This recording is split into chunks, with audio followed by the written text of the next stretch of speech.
Hello once again and welcome to the Waters and Stanton video channel. I'm going to talk about antennas for small gardens. It's a subject that we've covered on several occasions, but I want to revisit it because there's an antenna which I don't think I've covered before, or at least an antenna arrangement I don't think I've covered before. And I think this arrangement might be ideal for many of you with small gardens. So just follow me through and see if it's just the answer you've been looking for getting an antenna in a small garden that covers all bands. When I say all bands, I mean possibly from 160 metres through to 6 metres. That would be great, wouldn't it, in a small garden? The idea is to use an external antenna matching unit, ATU or matching unit if we want to be politically correct. This unit will be weatherproof, so it can be used outside permanently, and it will give you some very wide band coverage indeed. Let me put up on the screen the basic principle. You'll see on the screen here we've got a horizontal wire that you run down the garden. It doesn't have to be in a straight line, it will be bent around. And then at one end we connect this matching unit to it. Now, this matching unit then has length of coax cable going back to the radio room, and so that plugs into the transceiver or the VSWR meter, whatever the first piece of equipment is you've got in your shack. Now the idea is basically that this matching unit will match that bit of wire and then present a very low VSWR back to the coax connection, which in turn feeds back to the transceiver. You must remember not to put your ATU on or switch your automatic ATU on in your transceiver. That will cause all sorts of problems. Switch that off and just rely on the matching unit. Now this matching unit tunes itself automatically. Generally speaking, all it needs is a sniff of RF. And later in this video I will cover the various matching units that are available, which will enable you to decide whether that particular one is ideal for your particular transceiver or particular setup. Now there is one hidden advantage which I haven't covered yet, and that's with this arrangement with an external antenna matching unit and the length of wire down the garden. You can get on bands that you haven't previously been able to get onto. And if you have an end-fed half wave, it will work pretty well on multiples of a half wave. In other words, if you had 20 metres of wire down the garden, which is a half wave on 40 metres, then you can get on 40 metres, 20 metres, 15 and 10. It won't really work very well on 17 metres or 12 metres. And what about 80 metres? Forget it, you won't get on 80 metres. But with this arrangement, with a length of wire down the garden, not only should you get on 40, 30, 20, 17, 15, 12 and 10, you should also be able to get on 80. And if the wire's long enough, even 160 metres, just think of it, 160 metres from a small garden, wow. So, it's a hidden advantage, isn't it?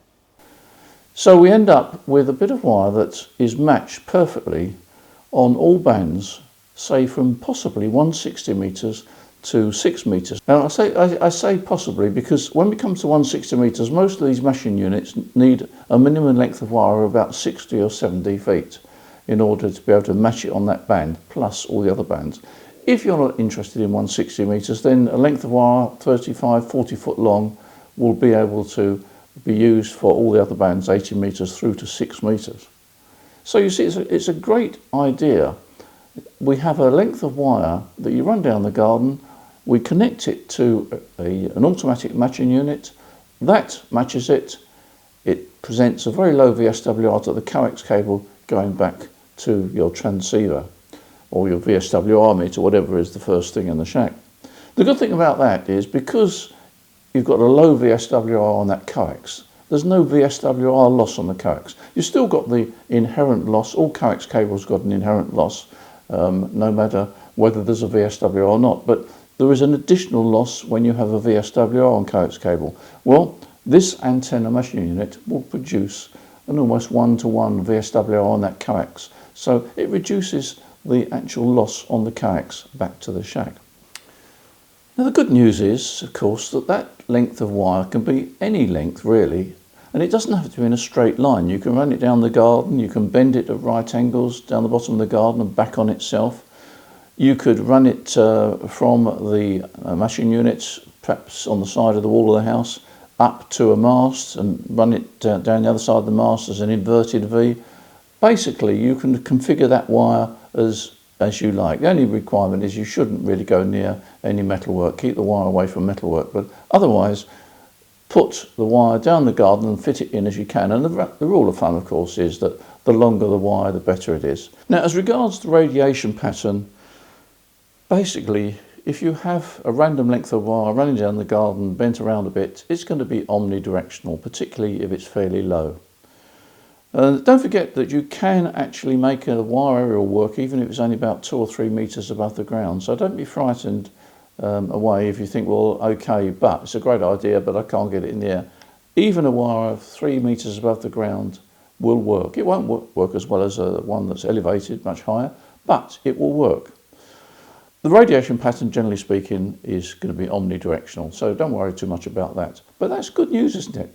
You're going to have an antenna that covers all bands, and you're going to have an antenna that is basically omnidirectional. And you've got a very low loss on the coax feed from it back to the transceiver. You know, one of the popular antennas we have is the end-fed half wave, which uses 49:1 unknown, generally speaking. But you never get a really low VSWR. The advantage of this is that you will really get a very low VSWR. And as I said at the beginning of this video, don't fall into the trap of leaving your automatic antenna tuner on in the radio. Turn it off. You just rely on the tuner. How does the tuner tune? Well, basically, they are sensitive to RF. As soon as they sniff some RF going up the coax cable, they will start to tune and do their business, and you should get a low VSWR. Some of them are dedicated, like Yaesu matching units are dedicated to Yaesu transceivers, as are the ICOM models. But there are other models that will match any transceiver. The reason that they are dedicated is because some of the matching units have their DC, because all matching units need a DC voltage to control them. And Yaesu, for example, take the DC voltage from the back of the transceiver up a control line, as does ICOM. Other matching units use a separate DC lead, and that means that you can use any transceiver with them, provided you put 12 volt DC into the matching unit. If you've got Yaesu or ICOM, it becomes very simple indeed, and also Alinco do a matching unit. But I'll cover these matching units shortly, and you can see what the choices are. Don't often do adverts on this channel, but I thought I'd let you know that we've got a really good deal going on the Yaesu FT710. That's an HF transceiver which I've reviewed, and it's a real nice transceiver. And we're doing a free baseball cap and a free base station microphone with it. It's a package deal, and I think you'll be quite impressed with the price that we've got up on our website. So check that out. That's the FT710 deal on our website. If you're thinking of changing your rig, have a look at that one, because it's a lovely transceiver, great price, and we can also do part exchange on it. So check it out.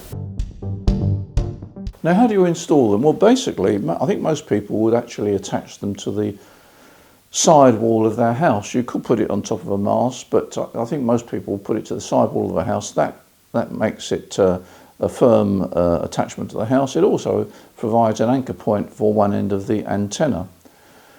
You also need to consider some sort of counterpoise or earth. I tend to favour counterpoise. Remember that an aerial needs a return path, so that end-fed wire needs a return path, and therefore that return path can be provided either by an earth or by a counterpoise. Counterpoise is basically the length of wire attached to the earth terminal of the matching unit, let it drop down onto the ground and run it along the ground right down the garden, really. That acts as a counterpoise. Alternatively, you can run the wire down and put it into a ground stake and perhaps some radial systems, but I basically favour the counterpoise, and that is an essential part of the antenna. Then you've got an antenna which has got two poles. One pole is the wire going down the garden, the other pole is the wire that becomes a counterpoise just laid on the ground. By the way, you can use either insulated or bare wire, it really makes no difference. I tend to use PVC covered wire because it weathers better, but provided it's copper wire, whether it's covered or not doesn't make a heap of the difference. Let's briefly take a look at the various units that are available, and you can then judge for yourself which one is going to be suitable for your particular installation. So let's have a look on the screen now. For the Alinco users, there's the EDX antenna tuner unit. Covers from 3.5 to 30 megahertz. It's dedicated for the recent Alinco transceivers and is supplied with a control cable. If you're looking for an antenna matching unit that is not dedicated to any particular transceiver, look at the CG3000. That covers 1.8 to 30 megahertz and is rated at 200 watts PEP. As well as the coax cable, you'll also need a 12 volt DC cable to feed power to it. Another popular one that is also not dedicated to any particular transceiver is the MAT40. That covers from 1.8 to 54 megahertz, rated at 120 watts SSB, and there are some dedicated cables available for it. So you purchase the ATU and then you purchase the cable suitable for your particular transceiver. LDG also make one, which again is not dedicated to any transceiver, and that covers 1.8 to 54 megahertz, and it's rated at 100 watts PEP. And that uses the method of feeding DC up the coax cable, so you don't need any separate power cable. All you need is a coax lead to it, and the DC power to control it is fed up the coax cable as well. So that makes quite a tidy installation. For ICOM users, there's the new AH6 matching unit, 1.8 to 54 megahertz, 100 watts PEP, and that comes with a dedicated lead for all the modern ICOM transceivers. And then lastly, there's the Yaesu FC40, which covers 1.8 to 54 megahertz, again 100 watts, and that comes with a dedicated lead for the modern Yaesu transceivers.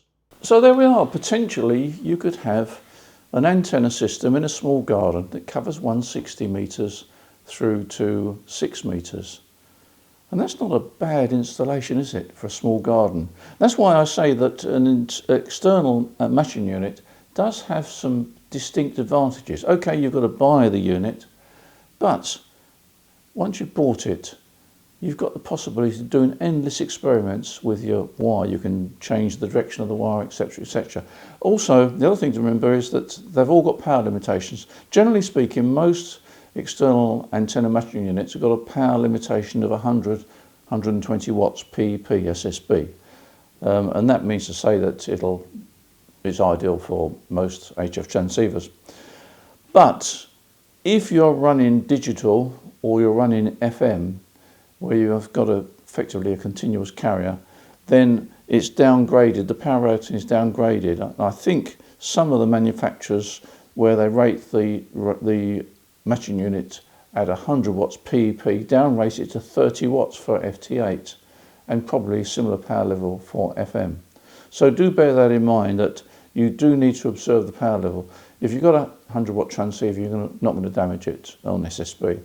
CW probably 50 or 60 watts, because CW is an intermittent signal. But where you've got a continuous carrier like you have on FM or FT8, then really do downrate it to around about 30 watts. But other than that, it's a great idea for the small garden. So there we are. I hope that's been of interest to you, and I hope that encourages some of you to get on some of the bands that you never thought you'd get on. I mean, if you've got a small garden, you think, oh, I'm not going to get on 160 metres, am I? Well, you can. Okay, your garden's only 30 or 40 foot long. Run the wire down the garden, bend it long down the bottom of the garden, bend it back on itself on the other side of the garden. You've probably got your 60 or 70 foot of wire there. Give it a go. And the good thing about this is that it's ideal for experimenting. You can go out one morning and change the length of the wire, change the direction of the wire, and see what happens. It's so easy. There we are. So in the meantime, you enjoy your ham radio, you take care, and as usual, I look forward to seeing you in the next video. Bye for now.